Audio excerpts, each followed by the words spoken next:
A short time ago, the United States military began major combat operations in Iran. Our objective is to defend the American people by eliminating imminent threats from the Iranian regime.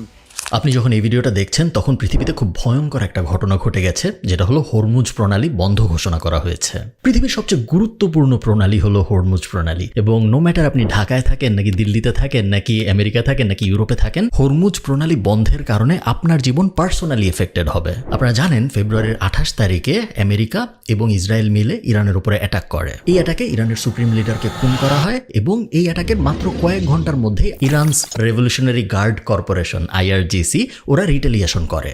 এবং রিটেলিয়েশনে ওরা এমন একটা জিনিস করে এবার, যেটা ওরা যে করবে এটা কেউ ধারণা করে নাই, কারণ ইরান অনেকবার বলছে যে ওরা হরমুজ প্রণালী বন্ধ করে দিবে, বাট কখনো করে নাই, এবার করেছে। মাত্র 21 মাইলের এই যে হরমুজ প্রণালী, এই জিনিস এত পাওয়ারফুল কেন? আজকে আমরা কথা বলবো হরমুজ প্রণালী বন্ধ করলে আসলে কি হয়, আপনি কিভাবে পার্সোনালি এফেক্টেড হবেন হরমুজ প্রণালী বন্ধ করার কারণে, এবং বাংলাদেশের জন্য সামনে কেন বিপদ আসতে পারে। চলেন শুরু করা যাক। আপনি যদি গুগল ম্যাপে হরমুজ প্রণালীর দিকে তাকান, আপনি দেখবেন একদিকে ইরান এবং আরেকদিকে ওমান এবং UAE। মোটামুটি 104 মাইলের মতো লম্বা একটা প্যাসেজ হয়ে পানির, বাট ওই 104 মাইলের মধ্যে 21 মাইলের একটা জায়গা আছে যেটা খুব ন্যারো, ওই জায়গাটাকে হরমুজ প্রণালী বলে মেইনলি। ওই ন্যারো জায়গার মধ্যে 2 মাইলের একটা স্পেস আছে, যেই স্পেসটা পৃথিবীর ইকোনমির ভয়ঙ্কর একটা অংশ।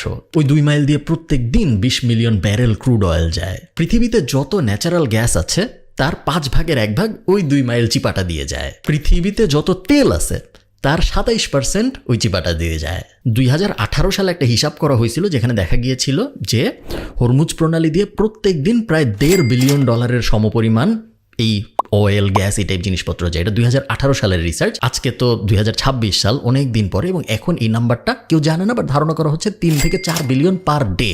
এখন আপনাকে আমি একটু বুঝাই হরমুজ প্রণালী বন্ধ করলে মেইনলি কার ক্ষতি হয়। প্রথমেই আপনি বুঝতেই পারতেছেন যে যারা তেল বিক্রি করে তারা এখন আর তেল পরিবহন করতে পারবে না, কারণ তেল পরিবহন তো ওটার ভিতর দিয়ে নিয়ে যেতে হইতো। সো যারা তেলের উপর নির্ভরশীল ইকোনমি যে দেশগুলো, সেই দেশগুলোর ক্ষতি হয়। সৌদি আরব, ইরাক, কুয়েত, কাতার এবং ফাইনালি ইরানের নিজেরও ভয়ঙ্কর ক্ষতি হবে। আসলে আমি একটু ম্যাপটা দেখাই আপনাদের, তাহলে আপনি একদম ক্লিয়ার বুঝতে পারবেন হরমুজ প্রণালী কেন এত গুরুত্বপূর্ণ। আচ্ছা, আমরা একটু গুগল ম্যাপটা দেখি। এইটা হলো ইরান, আমি একটু জুম আউট করি তাহলে বুঝতে সুবিধা হবে। এটা হলো ইরান, এবং এই পাশে আছে বাহরাইন, কাতার, ঠিক আছে, এবং কুয়েত। এই যে জিনিসটা বের হয়েছে, এটাকেই বলা হচ্ছে হরমুজ প্রণালী। এখন হরমুজ প্রণালী গুরুত্বপূর্ণ কেন, এটা বোঝার জন্য আপনার একটু জুম আউট করতে হবে। বাট আগে একটু মাথায় রেখেন, মনে করেন আপনি কুয়েতের অথবা আপনি ইরাকের অথবা আপনি বাহরাইনের অথবা আপনি কাতারের, আপনি মাত্র তেল বা গ্যাস প্রডিউস করছেন। এখন আপনি এই তেল বা গ্যাস পুরো দুনিয়ায় নিতে চান। ধরেন আপনি কাতার, আপনি নিতে চান। এখন আপনি কিভাবে নেবেন? এতদিন পর্যন্ত এই যে এখান থেকে জাহাজে যাইতেন এবং তারপর জাহাজ দিয়ে এখান থেকে বাইর করে নিয়ে আসতেন। এই প্রণালীটা যদি আমি বন্ধ করে দিই, তাহলে আপনার উপায় কি? আমি যদি জুম আউট করি, আপনি বুঝবেন আপনার আসলে আর কোনো উপায় নেই। কারণ দেখেন, এদিক দিয়ে কিন্তু বের হওয়া যায় না, এখানে সব আটকানো, এগুলো সব আটকানো। এখানে কিন্তু ল্যান্ড আছে মাঝখানে, যে আমি যদি একটু জুম ইন করি, এগুলো সব ল্যান্ড দিয়ে আটকানো। সো জুম আউট করলে আপনি দেখবেন এই হরমুজ প্রণালীটা যদি বন্ধ করে দেওয়া হয়, তাইলে এই পুরা গালফের দেশগুলার তেল, গ্যাস এগুলো বাইর করার আসলে কোনো উপায় নাই। কারণ এখন একমাত্র উপায় হলো ওর বের করে পুরা এখান থেকে তো বাইর করতে পারবে না। সো রোডে করে পুরা ওই পাশে নিতে হবে, এবং তারপর ওই দিক থেকে মেডিটেরিয়ান সি দিয়ে বাইর করতে হবে, যেটা সম্ভব না। এবং এই টাইপ কাজকর্ম কখনোই করা যায় না, প্লেনে করেও আপনি তেল গ্যাস নিতে পারবেন না। সো এটা এমন একটা প্রবলেম, যেই প্রবলেমের কোনো অল্টারনেটিভ সলিউশন নাই। ছোটোখাটো কিছু গ্যাস নেটওয়ার্ক আছে, বাট ওইটা দিয়ে ধরেন দিনে 1 মিলিয়ন ব্যারেলও যায় না। সো মোট কথা হলো কোনো সলিউশন আসলে নাই। আচ্ছা, আমরা একটু পিছনে আসি এবং আমরা বোঝার চেষ্টা করি পুরো ব্যাপারটা হলো কি জন্য। আপনারা জানেন 2024 সালে ইসরায়েল এবং ইরানের মধ্যে ফার্স্টবারের মতো মিলিটারি স্ট্রাইক এক্সচেঞ্জ হয়। 2025 সালে তো 12 দিনের একটা যুদ্ধ হয়, যে যুদ্ধটা নিয়ে আমার আলাদা ভিডিওই আছে। এবং ওই যে 12 দিনের যুদ্ধটা হয়, ওই যুদ্ধটাই কিন্তু আমেরিকা B2 বম্বার এনে ওই যে ইরানের তথাকথিত নিউক্লিয়ার স্থাপনা ধ্বংসের জন্য অভিযান চালাইছিল। আপনারা জানেন নাকি জানি না, গত 2-3 সপ্তাহে আমেরিকা ভয়ঙ্কর কিছু কাজ করছিল, যা হলো ওদের যত পাওয়ারফুল রণতরী টাইপ জিনিসপত্র আছে সব কিছু ওরা মিডল ইস্টে নিয়ে আসতেছিল। 2003-এ ইরাকে যখন ইনভেশন করে আমেরিকা, তারপরে এইরকম পাওয়ারফুল মুভমেন্ট আমেরিকার দেখায় নাই। আপনারা জানেন যে একটা ওই যে রণতরী আছে USS আব্রাহাম লিঙ্কন বলে, ওইটা আসছে। তারপর জেরাল্ড ফোর্ড নামে আরেকটা রণতরী আছে, ওইটা আসছে। এই রণতরীগুলা এত বড়, রণতরী মানে হলো অনেক বড় জাহাজ। এই জাহাজগুলো এত বড় যে এক একটা জাহাজের উপরে 150-র বেশি প্লেনই থাকতে পারে, ফাইটার জেট। যাই হোক, ফেব্রুয়ারির 28 তারিখে একই সাথে আমেরিকা এবং ইসরায়েল ইরানের উপরে অ্যাটাক চালায়। সবসময়ের মতো এইবারও ওরা বলছিল যে অ্যাটাকের উদ্দেশ্য হলো ইরানের সিনিয়র লিডারশিপ, ইরানের নিউক্লিয়ার ফ্যাসিলিটি, ইরানের মিলিটারি লিডার্স এবং ইরানের মিলিটারি স্থাপনা, এই টাইপ জিনিসপত্রগুলো ধ্বংস করা। বাট আসলে অত বাজ বিচার করে ধ্বংস করে নাই, মোটামুটিভাবে কার্পেট বম্বিং করা হয়েছে ইরানে, এবং ইরানের যতগুলো মেজর সিটি আছে সবকটা অনেক ধসায় দেওয়া হয়েছে। আপনারা টুইটার, যেটা এখন এক্স বলা হয়, ওখানে গেলে দেখতে পারবেন যে ভয়ঙ্কর অবস্থা। ইরানে কিন্তু অনেকদিন ধরে প্রোটেস্ট চলতেছে, ইকোনমির অবস্থা খারাপ, ওদের যে সুপ্রিম লিডার তার বিরুদ্ধে জনরোষ সৃষ্টি হচ্ছিল, অনেকদিন ধরে প্রোটেস্ট চলতেছিল। প্রোটেস্টের কারণে ইন্টারনেট অলরেডি লিমিটেড, এবং এই কারণে ইরানের কি পরিমাণ ক্ষয়ক্ষতি হয়েছে এটা আমরা এখনো বুঝতে পারতেছি না। যা বুঝতেছি সোশ্যাল মিডিয়ার ভিডিও দেখে তার কোনটুক আসল কোনটুক এআই এখনো প্রেডিক্ট করা কঠিন। ডোনাল্ড ট্রাম্প 8 মিনিটের একটা ভাষণ দিয়েছে, এবং এই ভাষণের ভিতরে উনি বলেছে, অ্যাটাক শুরু করার পরে ভাষণ দিয়েছে, এবং ভাষণ উনি বলছে যে আমাদের এই অ্যাটাকের উদ্দেশ্য হলো ইরানে রেজিম চেঞ্জ করা। ইরানে যে রেড ক্রস আছে তারা একটা রিপোর্ট দিয়েছে গতকাল, এবং তারা বলছে যে 200 জন মারা গেছে প্রথম দিনের স্ট্রাইকে, এবং টিপিক্যাল ইসরায়েল যা করে তাই করছে।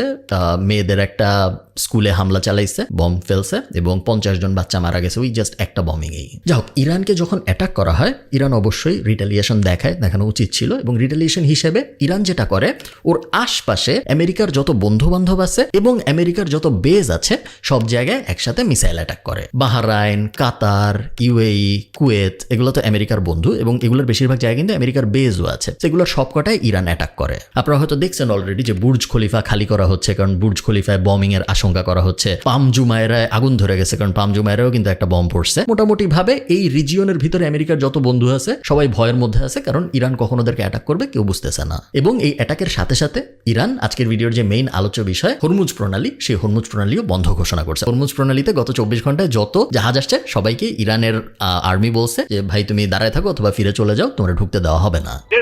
Sepah Navy, Iran's Islamic Revolutionary Guard Corps Navy. From now on, all navigating through the Strait of Hormuz is forbidden. No ship in every type is not allowed to pass from the Strait of Hormuz till next notice. This is Sepah Navy, out. তেলের দাম বাড়ছে already, যুদ্ধের বয়স এখনো 24 ঘন্টা হয় নাই, 12%। বলা হচ্ছে যে 7 থেকে 10 দিনের মধ্যে তেলের দাম 2 গুণ থেকে 3 গুণ হয়ে যাবে যদি হরমুজ প্রণালী এভাবে বন্ধ থাকে। আমরা তেল করতেছি এই কারণে মনে হইতেছে যে হরমুজ প্রণালী দিয়ে মনে হয় তেলই আসে, বাট ব্যাপারটা কিন্তু তা না। হরমুজ প্রণালী দিয়ে অনেক গ্যাসও আসে। আপনারা হয়তো জানেন যে কাতার পৃথিবীর second largest, I think Russia first, Qatar second, ফার্স্টকে আমি জানি না, সেকেন্ড লার্জেস্ট এলএনজি প্রডিউস করে, এবং ওরা যত গ্যাস প্রডিউস করে সব গ্যাসই ওরা হরমুজ প্রণালী দিয়ে বাইর করে পুরো দুনিয়ায় সাপ্লাই দেয়। বাংলাদেশও কিন্তু গ্যাস কিনে, এই এক্স্যাক্টলি এই চ্যানেল দিয়ে আসে। পুরো দুনিয়ার 20 থেকে 30% গ্যাস এই চ্যানেলটা দিয়ে বের হয় শুধু কাতার থেকেই, এবং পুরাটা বন্ধ। আপনার বুঝতে হবে তেল, গ্যাস, জ্বালানি, যেটা আমরা বলি সহজ বাংলায়, জ্বালানি জিনিসটা এত গুরুত্বপূর্ণ যে জ্বালানির প্রাইসে যখন ইম্প্যাক্ট পড়ে তখন আমাদের জীবনের সব কিছুর উপর ইম্প্যাক্ট পড়ে। কারণ ধরেন আপনি চাল কিনবেন, চালটা তো ট্রাকে করে আসছে, ট্রাকে করে কিভাবে আসছে, ট্রাকের ভিতরে তেল ছিল, ট্রাকে করে আসার আগে কৃষক যখন ফলাইছে তখন কৃষকের কাছে ওই বীজটা আনতে তেল দিয়ে প্লেনে করে বা জাহাজে করে আনতে হয়েছে। পুরো দুনিয়ার ইকোনমি অ্যাকচুয়ালি তেল এবং গ্যাসের সাথে ভয়ঙ্করভাবে রিলেটেড, এবং এই কারণে বলা হচ্ছে যদি 30 দিন হরমুজ প্রণালী বন্ধ থাকে তাহলে পুরো দুনিয়ার রিসেশনে চলে যাওয়ার সম্ভাবনা 75%। রিসেশন হলে কি হয় আপনারা হয়তো জানেন, রিসেশন হলে জব বন্ধ হয়ে যায়, নতুন কোনো জব ক্রিয়েশন হয় না, স্কুইজ হয় ইকোনমি, মানে কেউ খরচ করতে চায় না। কেউ যখন কোনো কিছু খরচ করতে না চায় কোনো একটা দেশে, তখন ওই দেশের জিডিপি হ্রাস পায়। কারণ ধরেন আমি বেতন পেয়েছি কিন্তু আমি খরচ করব না, আমি যদি খরচ না করি তাহলে দোকানে আমি বেশি টাকা দিব না, দোকানে আমি যদি বেশি টাকা না দিই তাহলে ওই দোকানদার যে সে বেশি ইনকাম করতে পারবে না, সো সে তার বাচ্চার জন্য বেশি খরচ করতে পারবে না। সে যদি তার বাচ্চার জন্য বেশি খরচ করতে না পারে তাহলে তার বাচ্চার জন্য সে যেখান থেকে জিনিসপত্র কিনতো সেগুলোও সে কিনতে পারবে না। সো পুরো ইকোনমিটা শ্রিঙ্ক হয়ে যায়, যেটা ভয়ঙ্কর বাজে একটা ব্যাপার। এবং আপনারা বুঝতে পারতেছেন যে একদম বিপদে না পড়লে ইরান কখনো এই জিনিস করতো না, কারণ ইরানের নিজেরই 95% ইনকাম হয় এই হরমুজ প্রণালী দিয়ে। সো হরমুজ প্রণালী বন্ধ করে নিজের উপরেই ভয়ঙ্কর একটা বিপদ ডেকে আনছে, বাট ও বাধ্য হয়েছে ডেকে আনার জন্য, কারণ এছাড়া আর কোনো উপায় ছিল না। বাংলাদেশের কথা যদি আমি আপনাকে বলি, আমাদের অফিসিয়াল ডেটা হলো আমাদের 40 দিনের রিজার্ভ থাকে, 30 থেকে 40 দিনের মতো অয়েলের রিজার্ভ থাকে। মানে হলো নতুন অয়েল যদি ইম্পোর্ট করা না হয় তারপরেও আমরা বাংলাদেশে 30 থেকে 40 দিন গাড়ি চালাইতে পারবো। বাট এরপর কি?